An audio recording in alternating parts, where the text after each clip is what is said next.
My wife joined a feminist group and started calling me controlling. Then she took our kids, accused me of abuse, and erased me from their lives. Throwaway because my case is still ongoing and my lawyer advised me to be careful about what I share online. I'm 42M and my wife Jessica is 39F. We were married for 12 years and have 2 children, Emma, 10F, and Lucas, 7M. What I'm about to share destroyed my family and has cost me everything I care about. I'm not sure if I'll ever see my kids again. Before I tell this story, I need to be clear about something. I was never abusive to my wife or children.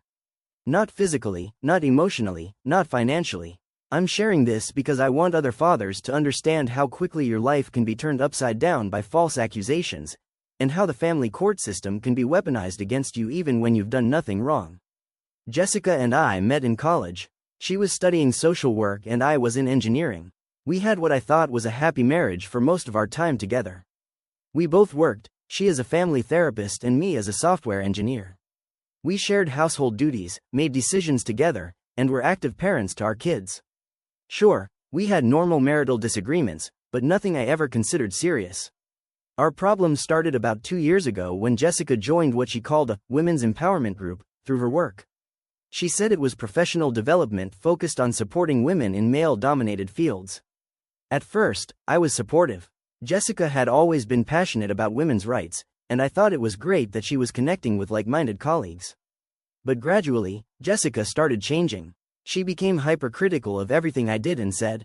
She started interpreting normal conversations as attempts to mansplain or control her. She'd analyze every household decision through what she called a power dynamics lens. For example, when I suggested we needed to stick to our budget for our vacation plans, she accused me of financial control. When I reminded her that she'd agreed to handle the kids' school pickup schedule because her hours were more flexible, she said I was assigning her domestic labor based on gender roles. These weren't conversations we'd ever had before. For 12 years, we'd made financial decisions together and divided responsibilities based on practical considerations, not gender politics. But suddenly, everything was about power and oppression. The group Jessica had joined met twice a week and had weekend retreats. She started spending more and more time with these women and less time with our family. When I expressed concern about how much time she was spending away from home, she said I was being possessive and controlling. You can't handle that I have interests and relationships outside of this marriage, she told me. That's classic abuser behavior. I was stunned. I'd never tried to control Jessica's friendships or activities. I was just pointing out that she was gone 4 nights a week and most weekends, leaving me to handle bedtime routines, homework help, and household management alone. Jessica started reading books about recognizing emotional abuse and breaking free from toxic relationships. She'd quote passages to me and suggest that our marriage exhibited concerning patterns. According to these books, apparently everything was a red flag, from me asking about her day to me having opinions about household decisions. You interrupt me when I'm talking, she'd say. That's a silencing tactic. You question my decisions about the kids, she'd add. That's undermining my autonomy as a mother. You expect me to check in about plans, she'd continue. That's monitoring and control. Normal marriage behavior was suddenly being reframed as abuse.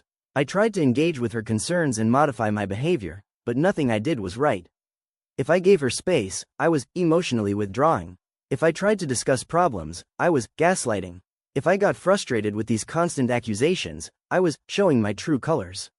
I suggested marriage counseling, but Jessica said that counseling with an abuser would only give me more tools to manipulate her. She said her women's group had taught her that couples therapy was dangerous for abuse victims. The situation escalated dramatically in the spring. Jessica started telling our children that their father was not a safe person, and that they needed to be careful around me. She'd have hushed conversations with them about Daddy's anger problem, and teach them to recognize warning signs of my supposed abusive behavior. When I raised my voice slightly during a normal parenting moment, telling Lucas to stop throwing toys after asking him multiple times, Jessica would gather the children and say, "See? This is what Mommy was talking about. Daddy's anger is scary." She was systematically poisoning my relationship with my own children, teaching them to fear me and view normal parental authority as abuse. I tried to address this directly with Jessica. "You're teaching our kids to be afraid of me," I told her. "I've never hurt them or threatened them. This is damaging to their sense of security. I'm protecting them," she replied. And the fact that you're angry about me protecting them proves how dangerous you really are. It was an impossible situation. Every attempt to defend myself or address her behavior was used as evidence of my supposed abusiveness. If I stayed calm, I was cold and manipulative. If I showed emotion, I was aggressive and threatening. Jessica started documenting everything. She'd take photos of dishes I'd left in the sink and write journal entries about my refusal to do emotional labor. She'd record conversations where I expressed frustration about her accusations, then play back my tone of voice to the children as evidence of my verbal abuse.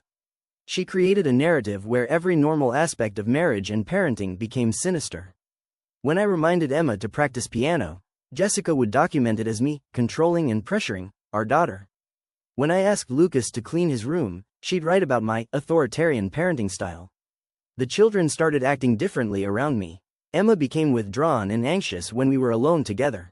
Lucas started asking permission for everything, like he was afraid I'd get angry. They'd exchange glances with their mother when I spoke, as if checking whether my behavior was safe. I felt like I was losing my mind. I'd been a hands-on father for 10 years, attending every school event, coaching Lucas's soccer team, reading bedtime stories every night. Now my own children were being taught to see me as a threat. When I tried to discuss this with Jessica's family, she'd already briefed them about my escalating abuse.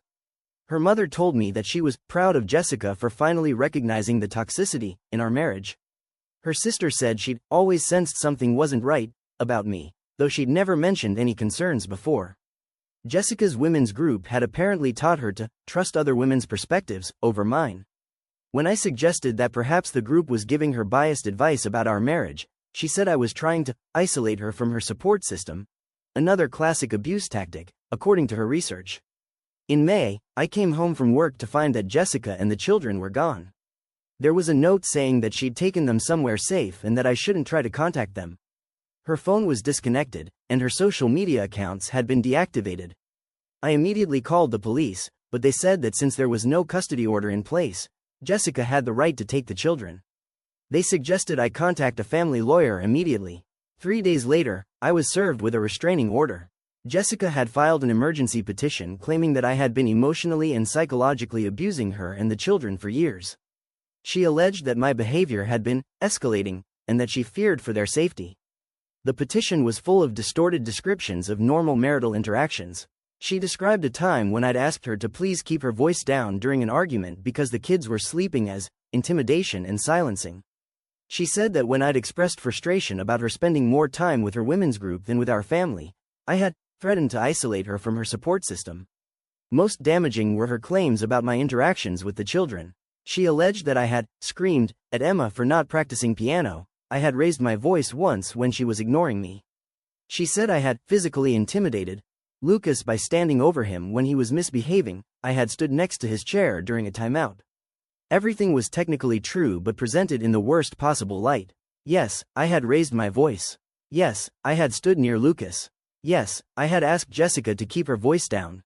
But these normal parenting and marriage moments were being reframed as evidence of an abusive pattern. The restraining order prohibited me from contacting Jessica or coming within 500 feet of her or the children. I wasn't allowed to know where they were living or go to the kids' school. I was effectively erased from my children's lives overnight. The family court process has been a nightmare. Despite having no history of violence, no criminal record, and no previous allegations of abuse, Jessica's claims were initially treated as credible simply because she made them. My lawyer explained that in domestic violence cases, courts tend to err on the side of protecting the alleged victim, even when evidence is limited. The standard of proof for restraining orders is much lower than for criminal charges. Jessica only had to convince a judge that abuse was more likely than not to have occurred. Her evidence consisted of her journal entries documenting my supposed abusive behavior, photos of household messes she claimed showed my disrespect, and recordings of conversations where I sounded frustrated or tired. She also had testimony from her women's group members who said she had shared her fears about my behavior with them. None of these women had ever met me or witnessed my interactions with Jessica or the children. Their testimony was based entirely on Jessica's descriptions of our private family life. But apparently, their willingness to vouch for Jessica's character and validate her claims was considered compelling evidence. I had character witnesses too, colleagues, neighbors, friends who had known our family for years. They testified that they had never seen any signs of abuse and that I had always appeared to be a loving, involved father. But their testimony was dismissed as irrelevant because, according to the court, abuse often happens behind closed doors where others can't see it. The court appointed a guardian ad litem to represent the children's interests. I was hopeful that a neutral professional would see through Jessica's allegations and recognize that the children were being manipulated. But when the guardian interviewed Emma and Lucas, they repeated the narrative Jessica had taught them. They said they were scared of Daddy's anger and that Mommy had to protect them from me. They had been coached so thoroughly that they genuinely believed I was dangerous. The guardian's report recommended that my contact with the children be limited to supervised visits until I completed anger management and parenting classes. This was based entirely on the children's statements and Jessica's allegations. There was no independent evidence of abusive behavior. I agreed to the classes because I wanted to see my kids, even under supervision. But attending anger management felt like an admission of guilt for behavior I had never exhibited. The other participants were men who had actually been violent or threatening. I was there because my wife had successfully convinced a court that normal parental authority constituted abuse. The supervised visits were heartbreaking. Emma and Lucas were polite but distant, clearly uncomfortable being alone with me. They'd been living with Jessica's narrative for months by then, and their relationship with me had been fundamentally damaged. During one visit, Lucas asked me why I had been mean to Mommy. When I tried to explain that I had never been mean to Mommy, that there had been a misunderstanding, he said, "But Mommy showed us the recordings where you sounded angry." I realized that Jessica had been playing my frustrated voice recordings for the children, using my tone of voice as evidence of my dangerous character. She was systematically alienating them from me while positioning herself as their protector. When I raised concerns about parental alienation with the court, I was told that Jessica was simply helping the children process their trauma.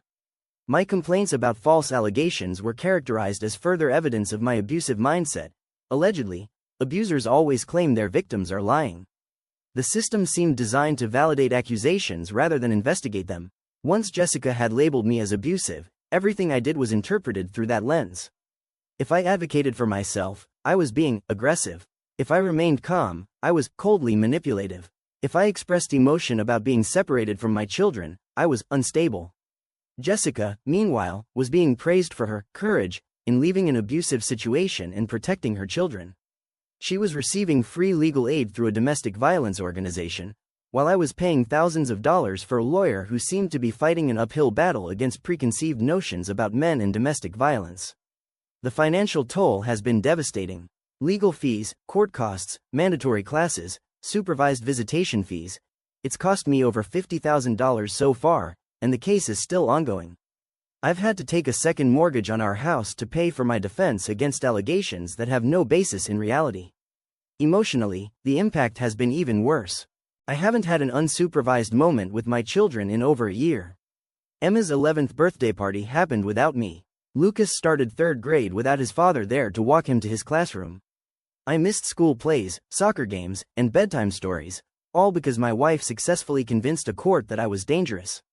What makes this situation even more tragic is that I believe Jessica genuinely thinks she's protecting our children. The women's group she joined appears to have convinced her that normal marriage and parenting behaviors are actually forms of abuse. She's been taught to see threats and control tactics in everyday interactions. I've done research on the group Jessica joined, and I've found concerning patterns. They seem to encourage women to view their relationships through an extremely negative lens, to look for signs of abuse in normal conflicts, and to distrust their partner's motivations. Several other men have shared similar stories about wives who became involved with this particular organization. The group promotes what they call trauma-informed feminism, which apparently means interpreting any conflict or disagreement as evidence of abuse. They teach women that men who push back against accusations are darvoing, deny, attack, reverse victim and offender, and that this response itself proves guilt. It's a closed loop of logic where any defense becomes evidence of the crime. Once a woman is convinced that her husband is abusive, any attempt he makes to address or refute the allegation is seen as further proof of his abusive nature. I think Jessica has been genuinely traumatized, not by me, but by the constant messaging that she's been victimized. She's been taught to reinterpret our entire marriage history through the lens of oppression and abuse. Moments that were neutral or even positive have been reframed as sinister and controlling. The women in her group have reinforced these interpretations, validating her new perspective and encouraging her to trust her instincts about my dangerous character. They've created an echo chamber where Jessica's worst fears about our marriage are constantly confirmed and amplified. But understanding how this happened doesn't make it less devastating. My children have been weaponized against me by someone who claims to love them. They've been taught to fear their own father and to see protection from me as love from their mother. The court system has failed to recognize parental alienation as a form of child abuse. Instead, they've enabled Jessica's campaign to erase me from our children's lives by treating her allegations as presumptively true. I've been in therapy myself, trying to process the trauma of being falsely accused and losing my children. My therapist has helped me understand that this experience doesn't reflect my worth as a father or a person. But it's hard to maintain perspective when the people you love most have been turned against you. The therapist has also helped me recognize signs that I missed during Jessica's transformation. The gradual escalation of accusations, the reframing of normal interactions as abusive, the increasing isolation from family and friends who might provide reality checks. These are patterns that other men have experienced with partners who become involved in radical feminist groups. I'm not anti-feminist. I believe in equality and women's rights. But what happened to my family wasn't about equality. It was about ideology being used to justify the destruction of relationships and families. Some updates on my case. After 18 months of supervised visits and court hearings, I finally have unsupervised time with my children again. The court-appointed psychologist eventually recognized that there was no evidence of actual abuse and that the children had been coached to fear me. Emma and Lucas are slowly rebuilding their relationship with me, but the damage is significant. They're confused about what really happened and struggle to understand why they were kept from me for so long. Emma, who's now 12, has started asking difficult questions about whether mommy lied about daddy being dangerous. Jessica continues to believe that she saved our children from an abusive father. She's remarried to someone from her women's group and has moved the children to another state, making my parenting time logistically difficult and expensive. I share this story not to discourage legitimate victims of abuse from seeking help, but to illustrate how the system can be manipulated by false allegations. I also want other fathers to understand that this can happen to anyone, regardless of how good a husband and father you think you are. If your partner starts interpreting normal relationship dynamics as abuse, if they become involved with groups that encourage them to see you as dangerous, if they begin documenting your behavior and teaching your children to fear you, take it seriously. Get legal advice immediately, document your own interactions with your children, and don't assume that the truth will speak for itself in family court. The presumption that women don't lie about abuse, while well-intentioned, can be weaponized against innocent fathers. The family court system needs better mechanisms for identifying false allegations and protecting children from parental alienation. My children deserved better than being used as weapons in an ideological battle. They deserved to keep their father in their lives without being taught to fear him. They deserved the truth instead of a narrative designed to justify their mother's decision to destroy our family. I'm still fighting for meaningful time with Emma and Lucas, but I know our relationship will never be what it could have been. That's the real tragedy of false allegations, not just what they do to the accused parent, but what they steal from the children who are supposedly being protected.